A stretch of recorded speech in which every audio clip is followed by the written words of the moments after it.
Hello बच्चों, welcome आप सभी का।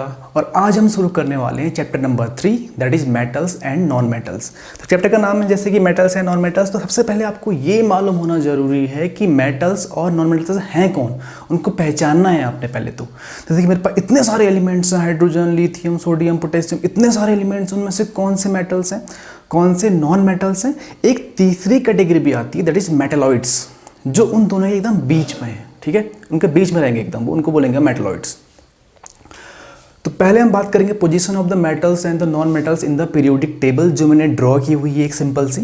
ये मेरी पीरियोडिक टेबल है और इसमें मैंने 20 एलिमेंट्स लिखे हुए हैं, जो मैं आप शुरू से आपसे कहते हुए आया हूँ कि ये आपको एकदम याद होने चाहिए। From hydrogen, helium, lithium, barium, so on till calcium. Atomic number of hydrogen is 1, it is 20। तो 20 एलिमेंट्स में से पहचानते हैं पहले हम कौन से मेटल्स, कौन से नॉन मेटल्स। ठीक है, बाकी को तो फिर हम बाद में धीरे धीरे समझते रहेंगे। तो सबसे पहले मैंने क्या बनाया, कुछ बॉक्स बना रखे हैं। ये बॉक्स कैसे लग रहे हैं आपको, जिग जैग वे में लग रहे हैं, ऐसे ऐसे जिग जैग जानते हैं आप, जैसे कि चेक, जिग जैग। तो ये इन दोनों की बाउंड्री लाइन है। ठीक है, इस जिग जैग लाइन को छोड़ दूं अगर मैं, इन डब्बों को छोड़ दूं अगर मैं, इनको छोड़ दूं, तो उसके उधर साइड, किस साइड, राइट हैंड साइड, जितने भी एलिमेंट्स हैं these all are non metals. सारे कैसे होते हैं, नॉन मेटल्स। और इस लाइन डब्बे के अंदर से इधर को, लेफ्ट साइड को, जितने भी एलिमेंट्स हैं सब मेटल्स हैं, सिर्फ और सिर्फ इसको छोड़ के। अगर हम हाइड्रोजन छोड़ दें तो बाकी सारे इधर को कौन से हैं, मेटल्स हैं। तो मैं कह सकता हूँ कि ये डब्बे जो हैं ये बाउंड्री लाइन है मेटल्स और नॉन मेटल्स के बीच की। अब बचते हैं कौन, ये डब्बे, ये लाइन, इसमें जो एलिमेंट्स लिखे हैं वही क्या बच जाते हैं, मेटलॉइड्स। तो हमने डिवाइड कर दिया, देखो 20 तक तो आप समझ गए कि आपके पास जो 20 एलिमेंट्स उनमें से lithium, beryllium, sodium, magnesium, potassium, calcium, ये 6 मेटल्स हैं। ये सारे क्या हैं, नॉन मेटल्स हैं। एल्यूमिनियम भी आ गया इसके अंदर, क्योंकि यहाँ है, देखो ये बाउंड्री से इधर को है। बचा क्या, बोरॉन और सिलिकॉन, अभी और डब्बे बचे हुए हैं। तो ये क्या हो गया, मेटलॉइड्स। तो हम ये कह सकते हैं कि पूरी की पूरी टेबल को एक जिग जैग लाइन क्या करती है, डिवाइड करती है दो पार्ट्स में। जिग जैग लाइन क्या करती है, दो पार्ट्स में डिवाइड करती है। तो इस जिग जैग लाइन में जो भी एलिमेंट्स हैं हम क्या बोलते हैं, उनको बोलते हैं मेटलॉइड्स। यानी जो इस डब्बे के अंदर जो आएंगे वो सारे क्या होंगे, मेटलॉइड्स। उनके इस साइड क्या बोलेंगे हम, मेटल्स, और वहाँ क्या बोलेंगे, राइट साइड के वाले क्या बोलेंगे हम, दीज आर नॉन मेटल्स। तो हमने ये पहचान लिया। अगर मैं बाकी चीज़ को मिटा दूँ, अगर अब हम जनरल टर्म पे आ जाते हैं। ठीक है, बाकी चीज़ मिटा देता हूँ मैं, इसको हटा दो यहाँ से। ठीक है, इसको भी हटा दो यहाँ से, एल्यूमिनियम को फिलहाल के लिए सिर्फ डब्बा रहने देते हैं हम। ठीक है, डब्बा बोले तो डब्बा नहीं है ये है जिग जैग लाइन बोलेंगे इसको, हम बोलते वही हैं जिग जैग लाइन। तो मेरे पास ये आ गई बाउंड्री लाइन। ठीक है, तो इसके अंदर के डब्बे में कौन कौन से एलिमेंट्स में लिख लेता हूँ पहले, बोरॉन, सिलिकॉन, जर्मेनियम, आर्सेनिक। तो मैंने बॉक्स के अंदर के सारे एलिमेंट्स लिख दिए जो मुझे काम के हैं। तो 1 2 3 4 5 6, ये जो 6 एलिमेंट्स हैं इनको हम बोलते हैं दीज आर मेटलॉइड्स। क्या बोलते हैं इनको,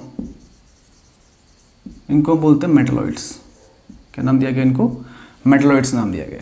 अब जो बचते हैं इनके इस side, these all are metals, और जो बचते हैं उस side, these all are non metals. तो अब हम समझ गए हैं। जनरली हमारे पास 6 मेटलॉइड्स हैं, इनको तो एकदम याद रखना है आपने, दिमाग में डाल लेना है कि 6 मेटलॉइड्स कौन कौन से, boron, silicon, germanium, arsenic, antimony and tellurium. ये 6 मेरे पास मेनली जिनको एक्सेप्ट किया गया है कि ये क्या होंगे, नॉन मेटलॉइड्स होंगे। और बचते मेरे पास और भी हैं, उनको फिर हम कभी डिस्कस करेंगे, क्योंकि उनको एकदम हर जगह पर उनको मेटलॉइड्स नहीं बोलते हैं, कभी कभी वो उसकी प्रॉपर्टी शो करते हैं। तो मैं बोल सकता हूँ कि मेटलॉइड्स वो होते हैं जो इसकी और इसकी दोनों की प्रॉपर्टीज को शो कर सकते हैं। ये सारे मेटल्स, सब मेटल्स यहाँ के जितने हैं, इसमें आपका सोडियम, पोटेशियम कितने आते हैं यहाँ, आयरन, गोल्ड, कॉपर, सब इधर ही आता है। यहाँ सारे नॉन मेटल्स आते हैं, लाइक नाइट्रोजन, ऑक्सीजन, सब के सब इधर को आते हैं, गैसेस। बचता है ये डब्बा, इस डब्बे में क्या आ गए, मेटलॉइड्स। तो हमने पहचान लिया with the help of periodic table कि कौन से वाले मेटल्स, कौन से वाले नॉन मेटल्स। अब हमारे पास एक तरीका और है पहचानने का, वो है इलेक्ट्रॉनिक कॉन्फ़िगरेशन। अगर मैं इलेक्ट्रॉनिक कॉन्फ़िगरेशन कर दूं और उसके बेस पे मैं डिसाइड कर सकता हूं कि ये मेटल्स होंगे, नॉन मेटल्स होंगे या मेटलॉइड्स होंगे। तो आप अगला टॉपिक हमारे पास वही बनेगा, electronic configuration of metals and the non metal. अब हम देखते हैं इलेक्ट्रॉनिक कॉन्फ़िगरेशन के बेस पर हम कैसे पहचाने कि मेटल्स हैं। पहले तो हमने देख के पहचान लिया टेबल के अंदर कि टेबल के अंदर उस साइड को नॉन मेटल्स हैं, इस साइड को मेटल्स हैं, बीच में जो बनती है डंडी दैट इज जिगजैग लाइन, उसमें कौन से आते हैं, मेटलॉइड्स आते हैं। तो मैंने एक काम किया है, मैंने सारे मेटलॉइड्स को यहाँ लिख दिया है जो कि शायद कभी काम आएगा, देखना भी क्या काम आएगा समझ जाएंगे। ये 6 मेटलॉइड्स हैं, आपको याद रख लेने हैं, boron, silicon, germanium, arsenic, antimony and tellurium. ये 6 आपके क्या होते हैं, मेटलॉइड्स होते हैं। बाकी बचे मेटल्स एंड नॉन मेटल्स। तो पहले हम बात कर रहे हैं इलेक्ट्रॉनिक कॉन्फ़िगरेशन ऑफ मेटल्स। आपको ये निकालना तो आता ही होगा मेरे ख्याल से, इलेक्ट्रॉन डिस्ट्रीब्यूट कैसे करते हैं सेल्स में। तो मैं कर देता हूँ, लिथियम का होता है 3, तो 2,1 लिखेंगे इसको। सोडियम का 11 होता है, इसको लिखेंगे हम 2,8,1। पोटेशियम का होता है 19, 2,8,1 लिखेंगे। मैग्नीशियम का होता है एटॉमिक नंबर 12, तो इसको लिखेंगे हम 2,8,2। कैल्शियम का होता है 20, हम इसे लिखेंगे 2,8,8,2। 13 वाला 2,8,3। अब ये मैंने सबके सब मेटल्स लिखे हैं बिकॉज ये सब जिगजैग लाइन से इधर को आते हैं जहाँ वो मेटल्स की पोजीशन होती है, तो वो सब वही है। ये आपको याद भी है, नंबर आपको याद है। आपको इलेक्ट्रॉनिक कॉन्फ़िगरेशन लिखना नहीं आता है तो मैंने बताया हुआ है लेक्चर में, कहीं ना कहीं मिल जाएगा, प्लेलिस्ट चेक करना। हमने सीखा है वहाँ पर कि कैसे इलेक्ट्रॉनिक कॉन्फ़िगरेशन लिखते हैं। अब चेक करो, सबका आउटर मोस्ट चेक देखो, सेल देखो, इसके लास्ट में 1, इसके लास्ट में 1, इसके लास्ट में 1, इसके 2, इसके 2, इसके कितने 3। तो क्या मिल रहा है मुझे, लास्ट में या तो 1 इलेक्ट्रॉन मिल रहा है, या तो 2 इलेक्ट्रॉन मिल रहा है, या तो 3 इलेक्ट्रॉन मिल रहा है। मिल रहा नहीं मिल रहा है। तो जिसके लास्ट में 1, 2 या 3 इलेक्ट्रॉन्स होंगे वो सारे क्या होंगे, मेटल्स होंगे। यानी हम इलेक्ट्रॉनिक कॉन्फ़िगरेशन के बेस पे निकाल सकते हैं कि जिसके लास्ट में 1 इलेक्ट्रॉन आए, या 2 आए, या 3 आ जाए, वो सारे क्या होंगे, दीज ऑल आर मेटल्स। अब यहाँ पर एक क्वेश्चन बनता है बोरॉन का, एटॉमिक नंबर इज 5, डिस्ट्रीब्यूट करोगे 2,3। सर इसके लास्ट में 3 इलेक्ट्रॉन्स हैं। अब देखो मैंने कहा था ना, ये तो एक्सेप्शन केस हो गया यहाँ पर। मैंने कहा बोरॉन को छोड़कर, लिखा है देखो, except boron. So metals have 1, 2 और 3 electrons in their outermost shell except boron. Boron को छोड़कर, बोरॉन मेटलॉइड है, बोरॉन को छोड़कर और बाकी किसी के भी लास्ट सेल पे 1, 2 या 3 इलेक्ट्रॉन्स आ गए, वो सारे क्या हो जाएंगे, मेटल्स हो जाएंगे। अब जिसके लास्ट सेल पर इलेक्ट्रॉन कितने, 1, 2 या 3 आते हैं, ये इलेक्ट्रॉन को लूज करेगा, गेन करेगा, अपना ऑक्टेट पूरा करने के लिए ये लूज करेगा, ये क्या करेगा, लूज करेगा। तो जो इलेक्ट्रॉन लूज करता है उस पर चार्ज क्या आता है, पॉजिटिव चार्ज आता है। तो मैं कह सकता हूँ कि ये इलेक्ट्रॉन को लूज करते हैं और क्या बनाते हैं, पॉजिटिव आयंस बना लेते हैं। अगर सोडियम एक इलेक्ट्रॉन को लूज कर दे तो क्या बना लेगा, अभी सोडियम का एक पॉजिटिव आयन बना लेगा। ये बनाएगा नहीं बनाएगा, लूज करने पर चार्ज पॉजिटिव आता है, ये आप जान चुके हो। तो जिनके पास पॉजिटिव चार्ज आता है उनको हम क्या बोलते हैं, इलेक्ट्रोपॉजिटिव। इलेक्ट्रोपॉजिटिव, पॉजिटिव चार्ज आके क्या बोला उन्होंने, इलेक्ट्रोपॉजिटिव बोला। तो मेटल्स आर इलेक्ट्रोपॉजिटिव। जहाँ पर कभी बोल दिया जाए ना आपसे कि ये एलिमेंट इलेक्ट्रोपॉजिटिव है, तो समझ जाना क्या होने वाला है, वो होने वाला है मेटल। एग्जाम्पल ले लो, सोडियम, एटॉमिक नंबर कितना होता है 11, डिस्ट्रीब्यूट करो 2, 8, 1। क्या करेगा, अपना ऑक्टेट पूरा करने के इलेक्ट्रॉन को लूज करना चाहेगा। तो अगर इसने एक इलेक्ट्रॉन लूज कर दिया तो सोडियम के पास चार्ज क्या आ जाएगा, Na पॉजिटिव चार्ज आ जाएगा, Na प्लस चार्ज आएगा। ऐसे ही इस पे भी चार्ज आएगा, +2 चार्ज, 2 लूज करेगा, इस पे कितना चार्ज आएगा, +2 चार्ज आएगा, इस पे कितना चार्ज आएगा लूज करने के बाद, +3 चार्ज आएगा। तो मैं कह सकता हूँ यहाँ देख के कि मेटल्स के लास्ट में 1 या 2 या 3 इलेक्ट्रॉन्स होते हैं बस। किसको छोड़कर, बोरॉन को छोड़कर। बोरॉन क्या होता है, मेटलॉइड होता है। तो ये हमने पहचानने के तरीके हैं और बहुत काम आने वाले हैं आपके हमेशा ही, कौन से मेटल्स कौन से नॉन मेटल्स। तो अगर आप समझ गए हो इलेक्ट्रॉनिक कॉन्फ़िगरेशन ऑफ मेटल, यानी मेटल को हम with the help of electronic configuration कैसे पहचानेंगे, तो उसके बाद आता है मेरे पास नॉन मेटल की बारी आती है, तो उसकी बात कर लेते हैं। चलो, अगर आप मेटल्स का इलेक्ट्रॉनिक कॉन्फ़िगरेशन समझ चुके हो तो अब बात करते हैं नॉन मेटल्स का इलेक्ट्रॉनिक कॉन्फ़िगरेशन की। तो क्या था मेटल्स में, या तो 1 या 2 या 3 इलेक्ट्रॉन्स उनके आउटर मोस्ट सेल में थे, किसको छोड़कर, बोरॉन को छोड़कर। बाकी सारे क्या हो जाते हैं, मेटल्स हो जाते हैं। अब बचे कितने मेरे पास, 4, 5, 6, 7 वाले सारे बच के मेरे पास, वो सब क्या हो जाएंगे, नॉन मेटल्स। तो जैसे मैंने लिए हैं, देखो सल्फर ले रखा है मैंने, कार्बन लिया है मैंने, नाइट्रोजन ले रखा है मैंने, ऑक्सीजन लिया है मैंने, फ्लोरीन लिया है मैंने।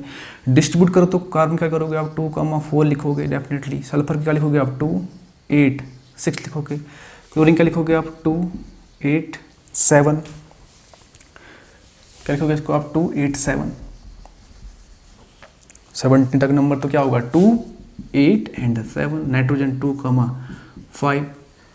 और भी हमारे पास बहुत सारे हैं। ऑक्सीजन की क्या लिखोगे आप, 2, 6। और बचा के मेरे पास फ्लोरीन 9 होता है एटॉमिक नंबर 2,7। ये समझना आपने कि इलेक्ट्रॉनिक कॉन्फिगरेशन लिखते कैसे हैं, बहुत बार पढ़ चुके हैं इसको, फिर से लिख दिया मैंने। तो क्या मिल रहा है लास्ट में मुझे 4 5 6 7 6 7, that means more than 4 electrons मिल रहे हैं, या 4 और मोर देन 4। तो वो सारे क्या हो जाते हैं, नॉन मेटल। जिसके लास्ट में 4 और मोर देन 4 इलेक्ट्रॉन्स होते हैं उनको हम बोलते हैं दे आर नॉन मेटल। उसमें आते हैं 2 एक्सेप्शन। कौन कौन से? सिलिकॉन के भी लास्ट सेल पे 4 इलेक्ट्रॉन्स होते हैं, जर्मेनियम के भी लास्ट सेल पे 4 इलेक्ट्रॉन्स होते हैं। तो इन दोनों को छोड़कर मैं यहाँ लिख देता हूँ, एक्सेप्ट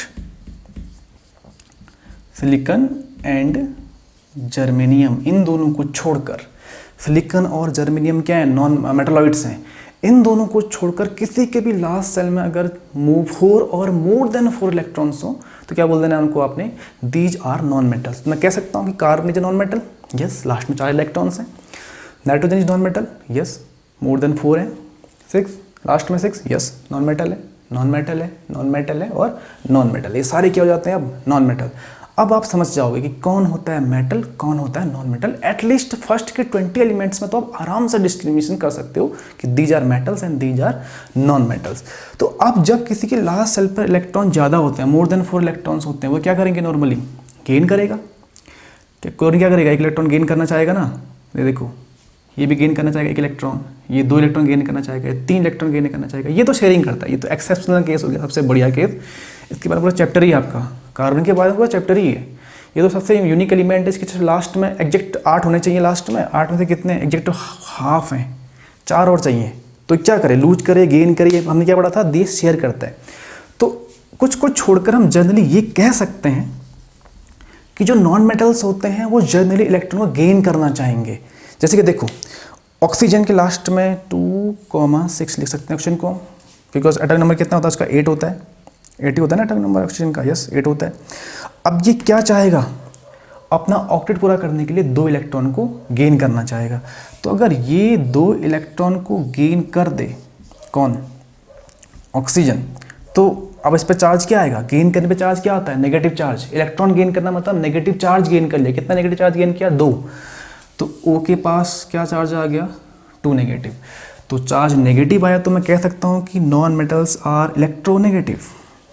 जैसे मेटल्स क्या थे, इलेक्ट्रोपॉजिटिव थे, वैसे नॉन मेटल्स क्या हो गए, इलेक्ट्रोनेगेटिव। तो ये है पहचानने का तरीका। तो हमने क्या पढ़ा, हमने ये पढ़ा कि मेटल्स जनरली इलेक्ट्रॉन को लूज करते हैं और लूज करने के बाद चार्ज क्या आ जाता है उनके पास, पॉजिटिव आता है, तो हम उनको बोलते हैं मेटल्स आर इलेक्ट्रोपॉजिटिव। अब बचते हैं नॉन मेटल्स, जनरली गेन करते हैं, मैक्सिमम केस पे गेन करते हैं, किसको छोड़कर, कार्बन को छोड़कर। तो जो गेन करता है तो उसमें चार्ज क्या आता है, नेगेटिव चार्ज। गेन क्या किया, इलेक्ट्रॉन गेन किया, तो चार्ज कौन सा आया, नेगेटिव चार्ज आया। तो मैं कह सकता हूँ कि जिसके पास आया नेगेटिव चार्ज वो क्या बोला जाएगा, दे आर इलेक्ट्रोनेगेटिव। तो अब कहीं पर आपसे कोई पूछ दे कि these are electropositive, these are electronegative, find out which one is metal, which one is non metal, तो आराम से बता सकते हो ये मेटल या नॉन मेटल। या पूछ दे आपसे एल्यूमिनियम क्या है, सल्फर क्या पूछा आपने, सल्फर इज मेटल और नॉन मेटल। आपने क्या किया, इलेक्ट्रॉनिक कॉन्फ़िगरेशन निकाला, लास्ट में चेक किया 6 इलेक्ट्रॉन्स थे, मतलब क्या करेगा, गेन करेगा, और जो गेन करता है क्या होता है, नॉन मेटल हो जाता है। अब उनमें ये बच जाते हैं boron, silicon, germanium, arsenic, antimony and tellurium. ये सारे क्या होते हैं, मेटलॉइड्स। इनके पास दोनों की ही प्रॉपर्टीज होती हैं, मेटल्स की भी और नॉन मेटल्स की भी। तो आज हमने पढ़ा सिर्फ और सिर्फ मेटल्स एंड नॉन मेटल्स को पहचानना। टेबल में देख के, पीरियोडिक टेबल को अगर आप देखोगे वहाँ पहचान लोगे। पोजीशन में याद कर लेना कि यार ये इस साइड आता है, उस साइड आता है। अगर थोड़ा भी याद रह जाए ना आपको, दिमाग लगाओ, यार ये उधर उस साइड को आता है, मतलब ये मेटल होगा। ये इस साइड आता है, क्या होगा, नॉन मेटल होगा। ये बीच में आता है, क्या होता होगा, मेटलॉइड होता होगा। और तरीका नंबर 2, इलेक्ट्रॉनिक कॉन्फ़िगरेशन देख के भी बता सकते हैं हम कि ये मेटल है या नॉन मेटल है। बट आपने एक चीज़ यहाँ पर ध्यान रखनी है इलेक्ट्रॉनिक कॉन्फ़िगरेशन में, कि आपको मेटलॉइड के बारे में मालूम होना जरूरी है। ये 6 मेटलॉइड्स होते हैं कि लास्ट में 1 2 3 4 कितना भी आए, ये मेटलॉइड है। समझ में आई, ये सब के सब क्या मेटलॉइड्स हैं। तो आज के लिए इतना ही। नेक्स्ट हम पढ़ेंगे about the physical appearance of the metals and non metals, यानी फिजिकली हम कैसे बताएंगे मेटल्स एंड नॉन मेटल्स। वहाँ पर एक्सेप्शनल केसेस बहुत सारे होते हैं, वो इंपॉर्टेंट होते हैं, ठीक है। तब तक कि आप इसको समझिए, पढ़िए। All the best.